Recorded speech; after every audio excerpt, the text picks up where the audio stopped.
రాజయ్య గారు, ప్రధానంగా కాంగ్రెస్ ప్రభుత్వానికి పరిపాలన మీద చిత్తశుద్ధి ఉందా? ఎన్నికైన ప్రజాప్రతినిధులంతా కూడా ఏం ఆలోచిస్తున్నారు? ఎక్కడ ఎక్కడ చూసినా కూడా అంటే ఏడాదిన్నర గడిచినప్పటికి కూడా ఇప్పటిదాకా మంత్రివర్గ విస్తరణ జరగని పరిస్థితి. ఇంకా ఇప్పట్లో జరుగుతుందా లేదా అనంటే లేదు అన్నట్టుగానే సంకేతాలు కనిపిస్తున్న సిచ్యువేషన్. మరి పరిపాలనని గాలి కొదిలేసి ప్రజా శ్రేయస్సు గురించి పట్టించుకోకుండా మరి కాంగ్రెస్లో ఏం జరుగుతుంది అనంటే ఆ పదవులని ఆశించడం దాని మీదనే ప్రధానంగా దృష్టి కేంద్రీకరించింది.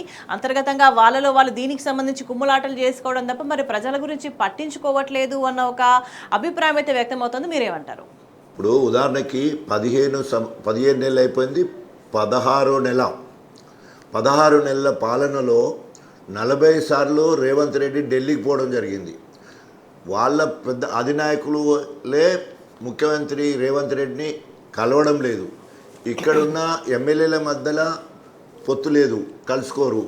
మంత్రుల మధ్యలో ఎవరికి వాళ్ళే ముఖ్యమంత్రి వాళ్ళే డిక్లేర్ చేసుకుంటారు, ఎవరికి వాళ్ళే మంత్రి పదవులు వాళ్ళే డిక్లేర్ చేసుకుంటారు. నేను ఆయన కంటే ఏం తక్కువ అంటారు. హెలికాప్టర్లను పోటీపడి వాడుకుంటారు. వ్యక్తిగత ఫంక్షన్స్ కూడా హెలికాప్టర్లను వాడుకున్న సందర్భాలు ఉన్నాయి. ఇప్పుడు కూడా మీరు అన్నట్టు పాలన మీద ఎప్పుడు కూడా ఇది కాంగ్రెస్ మార్కు లేదా రేవంత్ రెడ్డి మార్కు అనేది ఏమి చేయలేదు. అరే కనీసము ఇచ్చిన ఒక్క హామీని కూడా నెరవేర్చలేదు కదా. ఒక్క హామీ కనీసము సెంటిమెంట్గా మహిళలకు సంబంధించింది ఏమైనా చేస్తారంటే మహిళ గృహలక్ష్మి పేరుతో 2500 రూపాయలు ఇస్తారని ఇవ్వలేదు. వాళ్ళకి స్కూటీ ఇస్తారని చెప్పి మరి ప్రియాంక గాంధీతో చెప్పించి కనీసం ఆమె మెప్పు పొందడానికి ఏమైనా చేసిందంటే ప్రియాంక గాంధీ మెప్పు పొందలేదు. నిరుద్యోగ భృతి లేదు. మరి ఇక తులం బంగారం అసలు లేదు. అంటే ఒక మహిళల సెక్షన్ తీసుకొని వాళ్ళకి మేలు జరిగే విధంగా చేసినంటే అట్లాంటి లేదు. నిరుద్యోగ ఏమైనా చేసినంటే నిరుద్యోగులను పశువులను కొట్టినట్టుకొచ్చి ఈడ్చుకుపోయి మరి జైలు వేసే పరిస్థితి.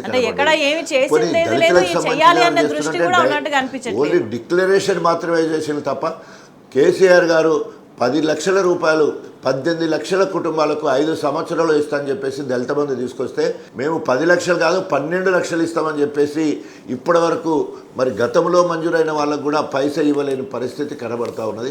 అదేవిధంగా 10వ తరగతి అయిపోయాక డిగ్రీ చేసే వాళ్ళకు 1,00,000 రూపాయలు, పీజీ చేసే వాళ్ళకు 5 లక్షలు, పిహెచ్డీ చేసే వాళ్ళకి ఇస్తామని చెప్పేసి వాళ్ళకి ఇచ్చిన సందర్భం ఎక్కడ లేదు. నిరుద్యోగ భృతి 4,000 ఇస్తానన్నారు, అది ఎక్కడ లేదు. ఇట్లా రైతులను అయితే నట్టేట ముంచి దాదాపు 471 మంది రైతుల ఆత్మహత్యల కారణమైండు. ఇస్తానని చెప్పి రుణాలు మాఫీ చేయకపోతే 2 లక్షల మీద 30,000, 40,000, 60,000 ఉంటే మళ్ళా 5 పైసల మిత్తి తీసుకొచ్చి ఆ 60,000 కడితే 2 లక్షలు పోయినాయి. 60,000కి 5 పైసల మిత్తి పడ్డది. అంటే మొత్తం కూడా అవి తీర్చలేక బ్యాంకు వాళ్ళు వేధింపులకు చేస్తే బ్యాంకులో చనిపోయిన పరిస్థితి కూడా, సూసైడ్ చేసుకున్న పరిస్థితులు మనకు తెలుసు. ఈరోజు 16 నెలల పాలనలో ఇప్పటికీ 471 మంది రైతులు ఆత్మహత్యలు చేసుకున్నారంటే ఈ మొత్తం కూడా రేవంత్ ప్రభుత్వం చేసిన హత్యలే. అదేవిధంగా సరి అయిన ప్రణాళిక లేక, తర్వాత నీటిని కాలువలకు విడుదల చేయలేక, రిజర్వాయర్లకు నీళ్లు తీసుకురాక, సరిగ్గా ప్రణాళిక ఉంటే ఆ నీళ్లను రిజర్వాయర్లో నింపి అక్కడి నుండి కాలువలకు విడుదల చేస్తే ఇవాళ ఇక్కడ ఒక్క ఎకరం కూడా ఎండిపోయే పరిస్థితి లేదు. సో కనీసం ఈ ఆఖరి 15 రోజులన్నా నీళ్ళు ఇచ్చేది ఉంటే లక్షలాది పంటలు, దాదాపు 5 లక్షల ఎకరాలలో కనీసం 1,00,000 ఎకరాలను కాపాడే పరిస్థితి ఉండే.